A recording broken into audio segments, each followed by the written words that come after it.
ভাই কামরুলের দোকান থেকে একটা বিড়ি খেয়ে আসি। এ কামরুল মামা। হ্যাঁ বল। একটা বিড়ি দে তো। মামা বিড়ির দাম কিন্তু 6 টাকা হয়েছে, আগে 5 টাকা ছিল, এখন 6 টাকা করে। তুই কি বললি?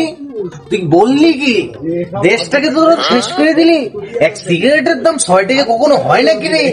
শালা এই দেশে ধানের দাম বাড়ে না, খালি ওষুধপাতির দাম বাড়াচ্ছে, সারের দাম বাড়াচ্ছে, আর তোরা এসে আবার সিগারেটের দামও বাড়াচ্ছিস। কিছু খাবে কি রে? মেরা সাপ, তোরা 5 টাকার বিড়ি 6 টাকা কেন বানালি?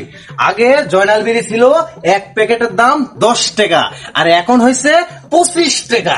সেই দুঃখে বিড়ি জয়নাল বিড়ি খাওয়া বাদ দিছে।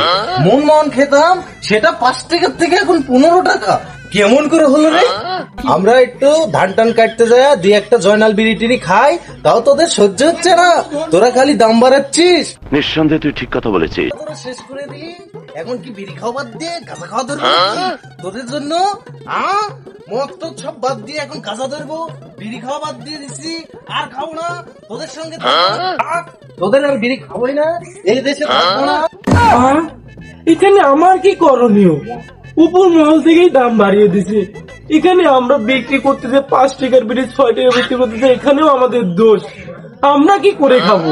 আমরা একটা ছোট দোকানদার, আমার কিছু করণীয় নেই, যা উপর থেকেই হয়ে আসছে। হাস্যকর, এই দেশের জনগণের জন্য হাস্যকর।